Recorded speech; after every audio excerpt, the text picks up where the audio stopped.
Hello friends, आप सभी का स्वागत है फिर से एक न्यू टॉपिक के साथ। आज के सेशन में कंप्लीट हम बात करने वाले हैं एक सीलिंग ड्राइंग के बारे में। सीलिंग ड्राइंग मतलब कैसे डिजाइन होता है, उसका सेक्शन क्या होता है, एज पर साइट वर्क कैसे करना चाहिए, ये सारी चीज़ आज हम डिस्कस करने वाले हैं आप सभी के साथ।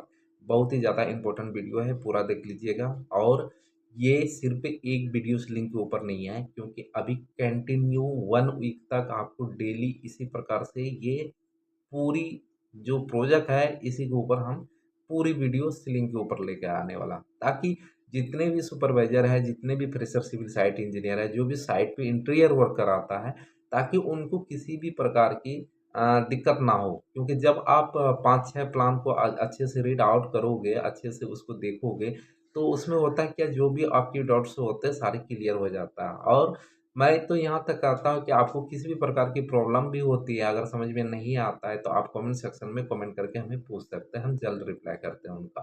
ठीक है, तो चलो शुरू कर लेते हैं आज की सेशन। आज की सेशन इतना इम्पोर्टेंट क्यों है? इम्पोर्टेंट इसलिए है क्योंकि साइट पे अक्सर आपने देखा होगा कि जो भी वर्कर काम कराते हैं, वर्कर में से आप हम कह सकते हैं, जैसे हमारे सिविल इंजीनियर है, जैसे कोई कोई बिल्डर साइट है, उसने किसी कॉन्ट्रैक्टर को काम दिया हुआ सीलिंग का, और उसने रख रखा है साइट पे सुपरवाइजर। अब क्या है, सुपरवाइजर क्या करता है, ड्राइंग लाता है और कॉन्ट्रैक्टर के हाथ में दे देता है।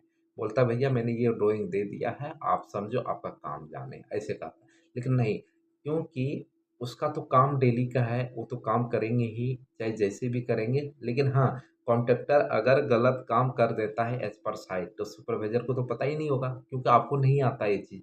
ठीक है, इसलिए पता नहीं होगा। इसलिए आप सुपरवाइजर का क्या होता है कि मतलब आपकी रिस्पॉन्सिबिलिटी होती है कि उसकी वर्क को चेक करना। Civil as a civil site engineer का रिस्पॉन्सिबिलिटी होता है, एज ए कॉन्ट्रैक्टर का जो भी वर्क एज पर साइट हो रहा है उनको चेक करना। अगर आपको ही नहीं आता है तो आप क्या चेक करोगे? गलत बन रहा है, सही बन रहा है, कॉन्ट्रैक्टर कुछ भी पट्टी पढ़ा सकता है आपका। डिजाइन कुछ और रहेगा, डिजाइन कुछ और बना देगा। इसलिए इसीलिए इस टॉपिक को लाने का मतलब यही है, और बहुत ही ज़्यादा इम्पोर्टेंट भी है। इसलिए कहूँगा। और ये एक वीडियो नहीं रहेगा, 1 वीक कंप्लीट एक प्रोजेक्ट का पूरा सेलिंग करने वाले हैं। ठीक है? तो चलो शुरू करते हैं। अब देखिए, कुछ इस प्रकार से यहाँ पे हमारा इस प्रकार से ये वाला पार्ट सबसे पहले जब भी हम सीलिंग की ड्राइंग बनाते हैं तो उसका की प्लान लगाते हैं। की प्लान मतलब प्रोजेक्ट की ड्राइंग को फर्नीचर लेआउट प्लान के साथ हम साइड में रखते हैं। सपोज कीजिए कि ये वाला जो हमारा है एक प्रोजेक्ट है, कितने बेडरूम है हम भी देख लेते हैं। 1 2 3 4 5, टोटल कितना, 5 बेडरूम है। क्लियर है? अब देखिए यहाँ पे 5 बेडरूम है, यूटिलिटी है, किचन है, मास्टर बेडरूम है।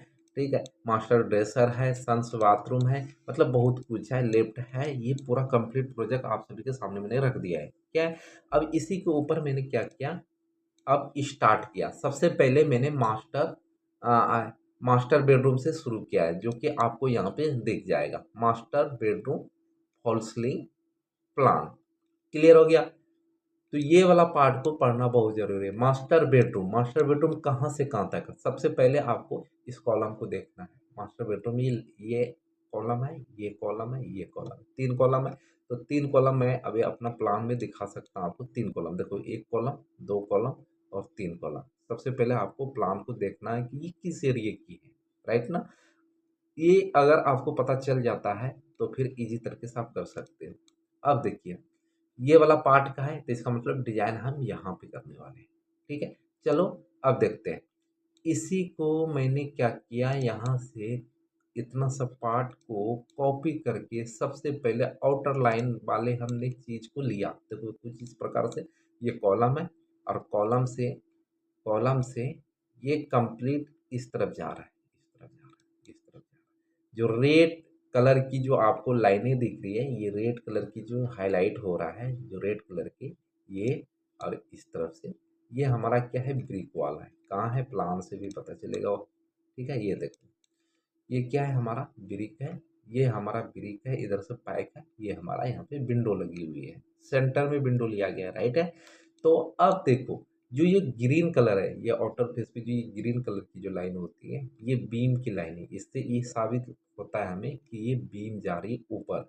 जब आप किसी भी फ्लोर में घुस के नीचे से अपने आइज कॉन्टेक्ट को ऐसे सामने से देखते हो तो आपको क्या दिखता है, यहाँ पे ये बीम दिखता है। ये बीम कैसे जाता है, 9 इंची कंप्लीट। अगर आप 4.5 9 इंची ऊपर, तो देखो कॉलम टू कॉलम 9 इंची की फेस है, ये कितना है 9 इंची का फेस है। तो 9 इंची की फेस मतलब ये कंप्लीट ये बीम ऊपर से होके ही जा रहा है। आप समझ रहे हैं ना, कि जब आप सेंटरिंग करते हो, सेंटरिंग के ऊपर ही तो बीम आ जाता है, लटक नीचे आती है और स्लैब वाला पोर्शन को मर्ज हो जाता है। स्ट्रक्चर ड्राइंग में मैंने काफी समझाया है, राइट ना। तो ये बीम आपको क्या दिखता है, ऊपर दिखता है, और साइड से 4.5 इंची की चुनाई हो जाती है, तो यहाँ ऊपर क्या बचता है आपका 4.5 इंची का गैप बचता है। क्लियर है, ये प्लान मैंने यहाँ से लिया है, ठीक है, क्लियर है।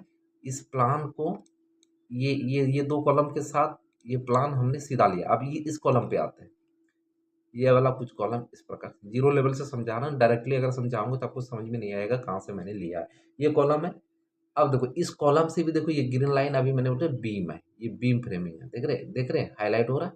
ये वाला जो ग्रीन कलर की जो लाइनें हैं आपका कंटिन्यू क्या इस कॉलम पे चला गया, ठीक है, ये बीम है। क्लियर हो गया। तो हमें कहाँ से करना है, कुछ इस प्रकार से, ऐसे ऐसे करके ऐसे। क्लियर हो गया। अब देखिए यहाँ पे एक्चुअल में होता क्या है कि ये वाला देखो पार्ट, ये वाला पार्ट यहाँ पे ड्राइंग में लिखा हुआ है 3 फुट 2 इंच। अब देखिए कुछ नहीं किया, इस प्लान को मैंने आपको क्लियर करके दी, ये प्लान मैंने लगा दिया, आउटर ऑर्डर आपको लाइन मार लेना जैसे भी है। उसके बाद आपको क्या करना है, सेक्शन काटना है। सेक्शन ए काटना है सामने से, और जब उसके अपोजिट साइड से करेंगे तो सेक्शन बी, मतलब इस तरफ से। देखो सेक्शन बी, एरो देखो कहाँ पे, एरो का जो सिंबल होता है ना, तो इसका ये साबित होता है कि ये कह रहा है कि आगे की तरफ का सेक्शन कटा हुआ है, मतलब इस जगह से यहाँ तक ये सेक्शन ऐसे कट किया। तो इसका मतलब है कि जितने भी चीज ये सामने से देखने वाला है, ये सामने से जितने भी चीज आएगा हमारा, मतलब इस वाले वाल पे अगर सेक्शन मैंने यहाँ से करके यहाँ से काटा है, तो इसका मतलब इस तरफ की जितनी भी चीज है वो सारी चीज क्या होगा, शो होने वाले इस सेक्शन में। और कुछ इस तरफ से ए सेक्शन को काटेंगे तो इस तरफ के सामने की चीज दिखेगी, तो वही चीज है। ये यहाँ पे सेक्शन ए को कट किया। अब कट करने के बाद जो सीलिंग की डिजाइन हुई है तो कुछ इस प्रकार से हुई। सबसे पहले जो ये है, ये साइड वाला पार्ट आपको ये सेक्शन ए में दिख जाता है। साइड वाला पार्ट में लिखा हुआ है क्या है, बीम एज पर साइड। क्या लिखा है, बीम एज पर साइड, मतलब जो लटक बीम है ना, एज पर साइड जितना भी है उसको ऊपर हम जीरो लेवल से फिनिश करके हम चलते हैं। अब देखिए ये वाला जो पार्ट है, ये वाला पार्ट जो है, ये वाला जो पार्ट होता है वो सीलिंग वाला पार्ट होता है, मतलब कितना सीलिंग को डाउन किया है। क्योंकि किसी भी लाइट को लगाने के लिए सीलिंग को कितना डाउन किया जा सकता है, कितना डाउन किया जा सकता है, आप लोग कमेंट सेक्शन में बताइए। ठीक है, कम से कम आप अगर 3 इंची का अगर आप करते हो तो आपका हो जाता है सोल्यूशन। क्या हो जाता है। ये सीओबी लाइट जो होता है ना, कम से कम सीलिंग में फिट होने के लिए आपको मिनिमम 3 इंची आपको जगह लेके चलनी है। ठीक है, क्लियर हो गया। अब देखिए ये वाला पार्ट आपको समझ में आ गया, ये वाला पार्ट है, ये जो कंटिन्यू जा रही है, जो बीम ऊपर आप देखोगे ना, ये वाला कंटिन्यू जा रही है, तो ये वाला पार्ट है, ये वाला पार्ट है। क्लियर हो गया। अब हम क्या करें, इस तरफ जा रहा है, इस तरफ जा रहा है। अब देखो ये हो गया ऊपर वाला पार्ट, मतलब सीलिंग से कितना डाउन करके मैंने लिया, 3 इंची डाउन करके सीलिंग को लिया गया है। क्लियर है। अब देखिए यहाँ पे क्लियर, ये भी कंटिन्यू घूम गया है चारों तरफ से। जब बीम है जो 4.5 इंची, मतलब 4.5 इंची का चुनाई दिख रहा है यहाँ पे, है ना, ये इस जगह हटके बीम है, क्योंकि इधर ब्रिक वर्क हो चुकी है तो उसके ऊपर दिख रहा है, तो उसी के ऊपर से ये कंटिन्यू चारों तरफ से हमारा हुआ है, जो कि आपको यहाँ ऊपर दिख रहा है। अब बात आती है यहाँ पे एक कॉब, देख रहे हैं, ये कॉब, कॉब आपने देखा है कि जनरली कॉब कॉब की लाइनें। अब कॉब कॉब से भी पहले हम एक चीज बताएंगे, यहाँ पे ये वाला पार्ट, ये वाला पार्ट, ये वाला, मतलब एक छोटा छोटा डिटेल को आपको समझना है, ये वाला पार्ट। तो ये वाला पार्ट क्या है, 14 इंची डॉन पेलमेट इन पीओपी। आपने पेलमेट देखा है, जब कार्टन को लगाते हैं तो पेलमेट और उसके बीच में जो एक गैप बनती है, अब जाहिर सी बात है ये आपकी है बीम, ये बीम लाइन है। जब आप सर को ऊंचा करके अपने सामने से देखोगे तो ये सामने आपको बीम दिखेगा। क्लियर है? अब बीम से जो पेलमेट की दूरी है, बीम से जो पेलमेट की दूरी है कितना है, मिनिमम तो 7 इंची होना ही चाहिए सिंगल कार्टन के लिए। तो ये देखिए 4.5 इंची की दूरी पे इसने रखा है, तो इसका मतलब क्या है, यहाँ पे जो दूरी है इसकी और इसकी पेलमेट के बीच 4.5 इंची है। ये क्लियर हो गया? ठीक है। अब ये पेलमेट क्यों लेते हैं, पेलमेट और इसके बीच में एक कार्टन को लगाया जाएगा। क्लियर हो गया? अब ये पेलमेट हो गया। अब पेलमेट से जो दूरी है इधर 6 इंच का है। 6 इंच कौन सा दूरी बताया गया है, ये वाला दूरी। क्लियर है? 6 इंच है, यहाँ पे लिखा हुआ भी 6 इंच है। 6 इंच के बाद आपका कॉब कॉब चालू हो जाता है, कॉब चालू हो जाता है। ठीक है, ये कॉब कम से कम जो कॉब की जो ये वाला जो कॉब हम उतारते हैं, मतलब कम से कम सीलिंग और इसके बीच जो ये लाइट लगाने के लिए कम से कम जगह जो हम लोग लेते हैं 2.5 इंची लेते हैं। कितना अभी हम दिखा भी सकते हैं आपको, 2.5 इंची मैंने लिया हुआ है। क्लियर है? ये तो 2.5 इंची लिया हुआ है। ठीक है, उसके बाद आपका क्या होता है, इसके बीच एक लाइट लगती है चारों तरफ से, स्ट्रिप लाइट। तो ये हो गया ये वाला येलो लाइन जो आपको डॉटेड में दिख रहा है, और इसके बीच ये हो गया आपका कॉब। कॉब से आपका, और यहाँ पे देखना ध्यान से, पेलमेट और कॉब की जो दूरी होगी वो 6 इंची होगी। और ये वाला जो पार्ट होगा, ये वाला पार्ट जो आपको ब्लैंक दिख रहा है बिल्कुल, ठीक है, तो ब्लैंक दिख रहा है, तो ये +3 इंची पीओपी, मतलब +3 इंची सीलिंग से सिर्फ 3 इंची पीओपी में इसको फिनिश कर देना है। क्लियर हो गया? उसके बाद आपका कॉब बिल्कुल एज पर साइड आराम से इजी तरीके से बन जाएगा। राइट? अब क्या है कि जब ये बन गया आपका, ये जब बन गया आपका, तो आप कुछ इस प्रकार से,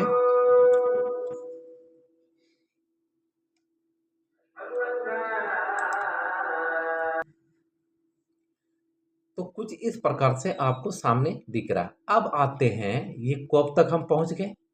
ठीक है, कॉब तक पहुंच गए हैं, कॉब भी मैंने खत्म कर दिया। अब ये +8 इंची पीओपी, मतलब ये वाला जो पार्ट है बिल्कुल, ये वाला सामने से जो दिख रहा है ये वाला पार्ट, ये सीलिंग से 8 इंची डाउन रहेगा। इसलिए लिखता है कि सीलिंग से प्लस लिखा है इसने, +8 इंची पीओपी। क्लियर हो गया? अब ये वाला ए मैंने समझ लिया। अब जब ए आपने समझ लिया तो समझ लो कि बी का सोल्यूशन खुद ही हो गया। बी में कोई दूसरा डिटेल नहीं है। अब देखो ये बी है, यहाँ पे बी है, इसका मतलब सेक्शन इस तरफ है। अब देखिए ये कितना है, सबसे पहले समझने के लिए देखो यहाँ पे 3 फुट 2 इंची है। 3 फुट 2 इंची कहाँ से है, क्योंकि आपको बोला कि प्लान जैसा है वैसा ही किया गया है। 3 फीट 2 इंची देखो यहाँ से मिलेगा आपको। देखो हम भले वीडियो लंबी हो जाती है, लेकिन हम क्या कर सकते हैं, इसमें टाइम तो लग ही जाता है। अब देखो 2 फीट 3 इंची यहाँ पे, और 2 फीट 3 इंची यहाँ पे भी आपको देखने को मिलता है। ये क्लियर हो गया? उसके बाद क्या है, ये बीम जा रही है। इसके बाद क्या है, ये बीम जा रही है। क्लियर हो गया ना? उसके बाद ये आपका कुछ इस प्रकार से ये बीम जा रहा है। बीम थोड़ी सी मर्ज भी हुई है, क्योंकि बीम बॉटम पे, बीम बॉटम तक इसको क्या करना है, क्लियर हमें पीओपी कर देना है। वही चीज लिखा है इसने कि बीम बॉटम हमें पीओपी करना है। ये बीम बॉटम जो है ये बिल्कुल पीओपी कर दिया इसने। इस यहाँ पे लिख लिया पीओपी एट बीम, मतलब ये वाला एरिया है बीम के लेवल से पैक। क्लियर हो गया? ये सारा जो पैक हुई है बीम के लेवल से हुई जी, पहले भी बताया आपको, ये जितना भी साइड वाली जो सीलिंग गई है वो बीम के लेवल से पैक हुई, ये भी बीम के लेवल से पैक हुई है। अब क्या है, इन दोनों के बीच गैप होगा, और ये प्लस ऊपर सीलिंग से प्लस कितना पीओपी डाउन होने वाला है, +3 इंची पीओपी होने वाला है। +3 इंची सीलिंग के ऊपर 3 इंची पीओपी होने वाला। उसके बाद आपका कॉब स्टार्ट हो जाता है। तो वही यहाँ पे देखो ये 6 इंची का गैप है आपका, और ऊपर ऊपर ये सीलिंग पैक है। उसके बाद आपका 6 इंची का गैप है। उसके बाद आपका ये कॉब स्टार्ट होता है जो इस प्रकार से है।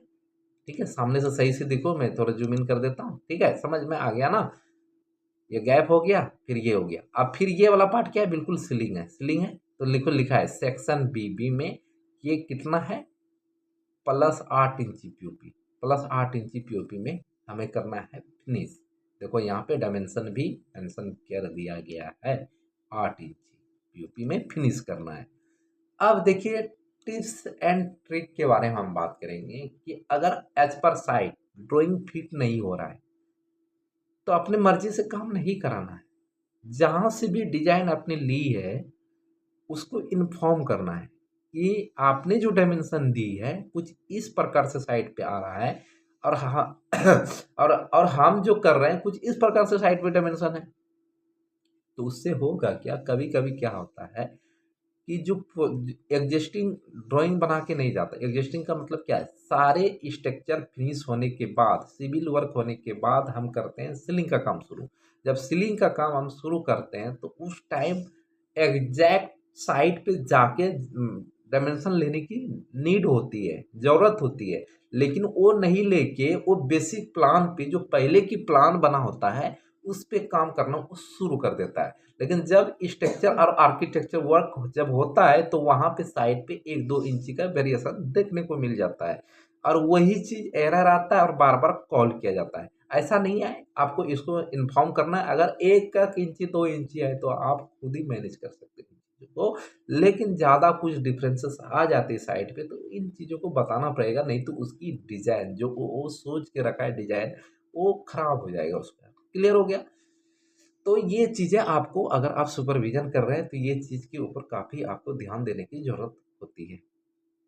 वीडियो कैसा लगा कमेंट सेक्शन में कमेंट करके बताना। दूसरी चीज़, वीडियो स्किप नहीं करना और कल भी नेक्स्ट वीडियो भी इसी पे, ये पार्ट 1 है। जैसे मैंने मास्टर बेडरूम का बताया उसी प्रकार से मास्टर ड्रेसर भी बताएँगे, ठीक है? मास्टर बाथरूम बताएँगे।